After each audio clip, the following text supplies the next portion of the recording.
Hello guys, welcome to my YouTube channel Bangali doctor lifestyle. তো বাড়িতে এসে নাগপুর গিয়েছিলাম গাড়ি আনতে। আর তারপরে 3-4 দিন আরাম করলাম, রাত দিন দুই সব সময় ঘুমিয়েছি। আর শরীরে কোনো এনার্জি ছিল না, শুধু ঘুমই আসছিল। আর এখন থেকে যাও ঠিক আছি, শরীরটাও ঠিক আছে। আজকের থেকে নতুন করে ব্লগ স্টার্ট করছি। তো যাই হোক, আবার সেই পুরনো ডায়লগটা শুরু করব।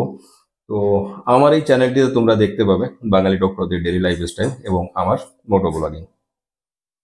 তার জন্য চ্যানেলটিকে সাবস্ক্রাইব করতে হবে। তো দেরি না করে চ্যানেলটি সাবস্ক্রাইব করে দাও আর বেল আইকন বাটনটি প্রেস করে দাও, যাতে করে যখনই আমার কোনো নতুন ভিডিও আপলোড করব সেটার নোটিফিকেশন চলে যেতে পারে তোমার মোবাইলে। তো যাই হোক, এখন অমরাবতী বেরোচ্ছি। আর অমরাবতী যাচ্ছি একটা নতুন রাইডের তৈয়ারি করতে। তো আজকে টারজানের অনেক প্রবলেম দিচ্ছিল। টারজান এই যে কলকাতা রাইড থেকে আসলাম, এই রাইডে অনেক ধরনের সমস্যা করছিল টারজান। তার জন্য ওর সার্ভিসিংটা করাতে যাচ্ছি। অবশ্য 4000 কিলোমিটারের সার্ভিসিং রয়েছে, কিন্তু ওর 3000 কিলোমিটারও এখনো কমপ্লিট হয়নি। তারপরেও সার্ভিসিংটা করাতে হবে, নানান রকমের প্রবলেম দিচ্ছে এক্সিলেটার বেগারাতেও। তো যাই হোক, আজকে ওকে সার্ভিসিংয়ে দেবো। আর সার্ভিসিংয়ে দেওয়ার পরে 3-4 ঘন্টা কোনো কাজ থাকে না বসে বসে। সার্ভিসিংয়ে দেওয়ার পরে আজকে একটা নতুন মুভি বেরিয়েছে অক্ষয় কুমারের, সেটা দেখবো। তারপরে বাড়ি চলে আসবো গাড়িটা নিয়ে। তো যাই হোক, এই সামনেই দাঁড়িয়ে রয়েছে টারজান, চলো একবার দেখিয়ে দিই। চলো, একে আমি বাড়িতে এনে ওয়াশ করেছি। আর এর চেহারাটা অন্যরকম হয়ে গেছিল, চেনাই যাচ্ছিল না। আর বাড়িতে এনে যখন ওয়াশ বেগারা করেছি, তো এখন সব ঠিক আছে। টাইম হয়ে গেছে 11টার ভিতরে আমাকে সার্ভিস সেন্টারে গাড়ি দিতে হবে, না হলে আবার গাড়ি আজকে আমাকে দেবে না। একদিন ওয়েট করতে হবে যদি বেশি টাইম হয়ে যায়। তো চলো বেরোনো যাক। বাড়ি থেকে বেরোনোর আগে আমি 20 মিনিট লেট। যখনই আমার কোথাও বেরোনোর থাকে, তো পেশেন্ট কেউ না কেউ আসবেই, যাতে করে আমার যে জায়গাটায় যে সময়ে পৌঁছানোর কথা সেখানে যাতে আমি না পৌঁছাতে পারি, সেটা হবেই 100% গ্যারান্টি। তো চলো, 20 মিনিট লেটে আমি গ্রাম থেকে বেরোচ্ছি। আর আমাকে ওখানে রাইট টাইম পৌঁছাতে হবে। তো চলো মেন রোডে গিয়েই কথা বলি। আর এখান থেকে শুধু দিমাগটা খারাপই হবে, যেহেতু আমি টাইমসে বাড়ি থেকে বেরোতে পারিনি।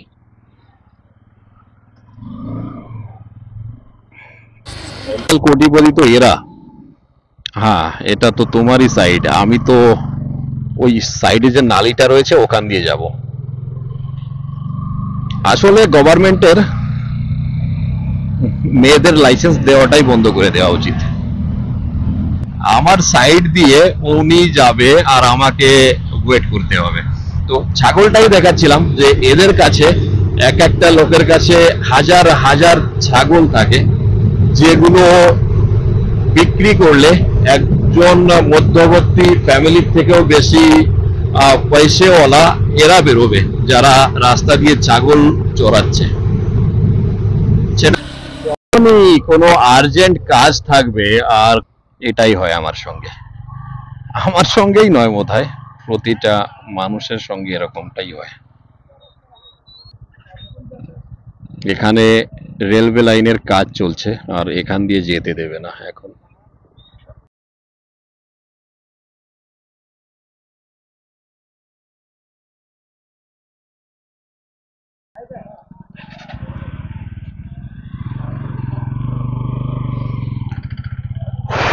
যদি কালেক্টরও আসে তাও খুলবে না, সেটা পারমিশন রয়েছে দিল্লির থেকে বললো। তো চলো, কোনো ব্যাপার না। এখন আমাকে অনেকটা ঘুরে যেতে হবে, যার জন্য আমি টাইমসে তো পৌঁছাতে পারবোই না। আর দেখা যাক কতটা লেট হয়। এখন আমার সেটা গুনতে হবে যে পৌঁছাতে আমার কতটা লেট হয়। রিটার্ন অন্য একটা রাস্তা নিচ্ছি আমি অমরাবতী যাওয়ার জন্য। আর এটা দিয়ে যেতে আমার কতটা লেট হবে সেটা এখন বলাই সম্ভব না। তো যাই হোক, যতটা লেট হবে এখন আখরিতে গিয়ে লাস্টে গিয়ে আমার দেখতে হবে যে আমি কতটা লেট। টাইমলি পৌঁছানো তো আর মোটেই সম্ভব নয়। এটা আমার ছেলের স্কুল, সম্রাটের স্কুল এটা। এখানে ক্লাস চলছে এখন, যার কারণে এত চুপচাপ। আর না যখন টিফিন টাইম থাকে তো এখানে এলে মনে হয় আমি কোনো চিড়িয়াখানায় চলে এসেছি। তো অবশ্য আমি মুভির টিকিটটা কেটে ফেলেছি, আর মুভিটাতে আমরা মিনিমাম 30 মিনিটস লেট ঢুকবো। এটা এখন থেকে আমি আর ঘড়ির কাঁটার দিকে দেখবো না, কারণ যখনই আমি ঘড়ির কাঁটার দিকে দেখবো আমাকে গাড়ির স্পিডটা বাড়াতে হবে। কারণ যে রুটটা দিয়ে এখন আমি যাচ্ছি এটা একটা গ্রামের রুট, আর এই রুটে হাই স্পিডে গাড়ি চালানো মানে যে কোনো একটা ডেঞ্জার পরিস্থিতিকে দাওয়াত দেওয়া বলতে পারো। কারণ এখানে যে কোনো সময় গরু, মোষ, ছাগল এগুলো সামনে চলে আসতে পারে। যার এখানে আমি মোটেও রিস্ক উঠাবো না, আমি আমার নর্মাল স্পিডটাতেই যাব।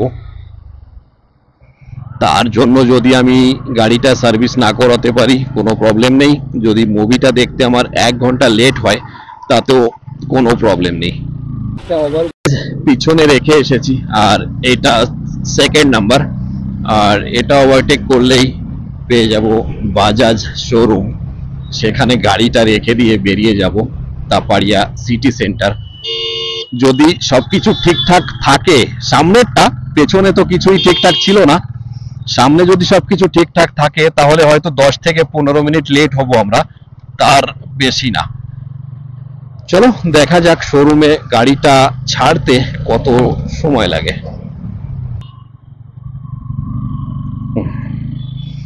মালটা রেগে গেছে, আমি যেভাবে গাড়িটা ঘুরিয়েছি ওর হয়তো পছন্দ হয়নি।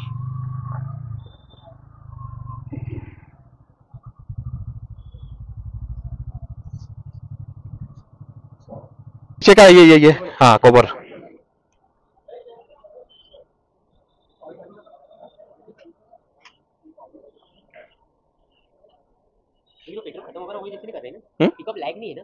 नहीं, पिकअप में कोई प्रॉब्लम नहीं, लेकिन वो जब मैं हाई स्पीड में ओवरटेक वगैरह करने जा रहा हूँ तो एक्सेलेटर भर से भर जा रहा है, पर स्पीड नहीं पकड़ रहा है वैसे।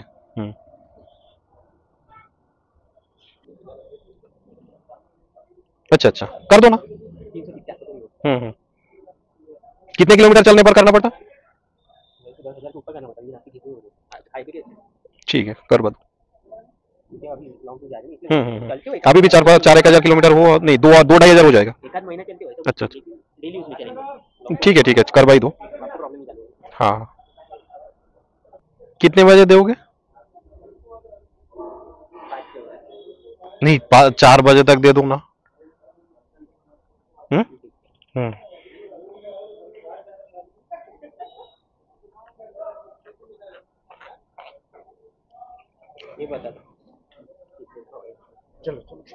তো গাইজ এখন পালসার ছেড়ে স্কুটি নিয়েছি, আর স্কুটিটা নিয়ে যাচ্ছি তাপাড়িয়া সিটি সেন্টার, যেখানে আমাদের দুটো মুভি টিকিট রয়েছে। আর অলরেডি আমরা 10 মিনিট লেট হয়ে গেছি। মুভি অবধি পৌঁছাতে আমাদের আরো 15 মিনিট টাইম লাগবে। তো এখন আমরা তাপাড়িয়া সিটি সেন্টারে পৌঁছে গেছি। এটাই তাপাড়িয়া সিটি সেন্টার। আমাদের সামনে থেকে ইউটার্ন নিয়ে আসতে হবে, আর ওই সামনের গেটটা দিয়ে ঢুকতে হবে। তো এন্ট্রি করছি তাপাড়িয়া সিটি সেন্টারের ভিতরে। চলো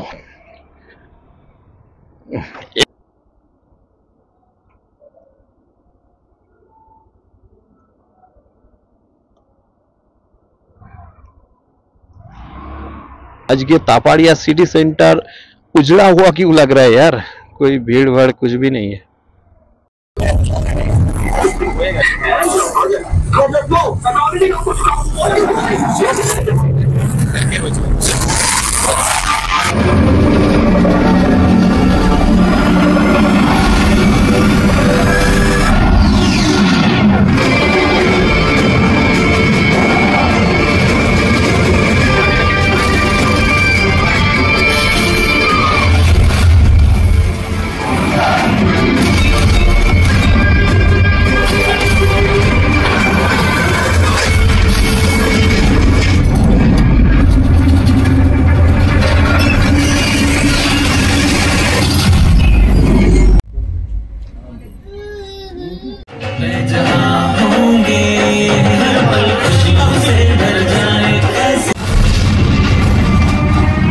धमाके में वो पायलट भी खत्म हो गया।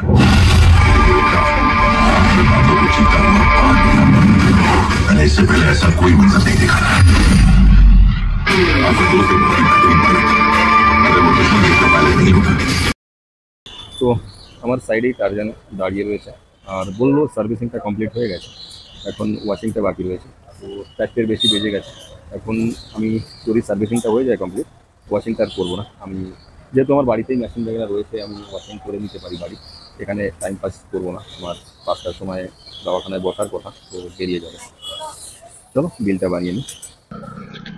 বেরোনোর পালা। অমরাবতী ফ্লাইওভারের উপর রয়েছি, আর বেশি একটা স্পিডে যাব না। 4:30 বাজে, আরামসে গেলেও 5:30 অবধি বাড়ি পৌঁছে যাব। বেশি তো আমি এখন চান্দুর বাজারের কাছাকাছি চলে এসেছি। আর এখন একটা ভয় অবশ্য আমার করছে, সেটা যে ওই যে রেল গেটটার কাজ চলছিল, মানে রেলওয়ে ট্র্যাকটার কাজ চলছিল, সেটা এখনো চলছে নাকি হয়ে গেছে সেটা। অবশ্য অনেক গাড়ি ওদিক থেকে আসতে দেখা যাচ্ছে, এমনও হতে পারে যে ওরা ওখানে গিয়ে রিটার্ন আসছে। তো এরকমটা যদি হয় তো আবার প্রবলেমে পড়ে যাবো। এখান থেকে আমার 12 কিলোমিটার পিছনে যেতে হবে, আর সেখান থেকে আবার সেই গ্রামের রুটটা নিতে হবে। তো বাড়িতে যেতে অনেকটা লেট হয়ে যাবে আমার। আশা করি এমনটা হবে না, কারণ এত সময় ধরে ওইটুকু জায়গার কাজ চলতে পারে না। এতক্ষণে অবশ্যই হয়ে গেছে কাজটা। আর গাইজ, দূর থেকে আমি দেখতে পেয়ে গেছি যে রেলওয়ে গেটটা খোলাই আছে আর কাজটা এখন কমপ্লিট হয়ে গেছে বোধহয়। তো চলো, কমসে কম যাওয়ার সময় কিসমতটা খারাপ ছিল, কিন্তু আসার সময় ঠিকই আছে। হ্যাঁ, এই ট্র্যাকটা উঠিয়ে ফেলেছে, আর এখানে একটা নতুন লোহার অ্যাঙ্গেল ডালা হয়েছে। যে পুরনো পার্টিটা ছিল সেটা বের করে নেওয়া হয়েছে, নতুন করে একটা পার্টি এখানে ঢালা হয়েছে। ফাইনালি গ্রামে এন্ট্রি হয়ে গেছে আমার, আর এখনো 5:30 বাজেনি, এখন বাজে 5:28, আর 2 মিনিটে আমি আমার বাড়ি অবধিও পৌঁছে যাব। তো তখন অমরাবতী থেকে এসে ব্লগটা এন্ড করার টাইমই পাইনি, কারণ পেশেন্ট বসেছিল। আমি যখন অমরাবতী থেকে এলাম, বাড়িতে গাড়িটা রেখেই হাত মুখ না ধুয়ে আগে আমার দাওয়াখানাতে এলাম। কিছু পেশেন্ট বসেছিল, তাদেরকে দেখে আবার বাড়িতে গেলাম। খাবার দাবার খেয়ে তুরন্ত বেরিয়ে এসেছি, বাড়িতে রেস্ট করার সময় পাইনি। আর এখন রাত 10টা বেজে গেছে, এখন বাড়ি যাব। তার আগে ব্লগটা এন্ড করে যাব। আমরা অবশ্য 3-4 জন বন্ধু মিলে প্রয়াগরাজের একটা প্ল্যানিং করছি। 5 দিনের ট্যুর হবে। এটা প্রয়াগরাজ যাব প্রথমে, তারপরে অযোধ্যা আর বেনারস, এগুলো কমপ্লিট করেই বাড়িতে ফিরবো। 3টে জায়গা। তো তার জন্য বাইকটা সার্ভিসিং করতে গেছিলাম।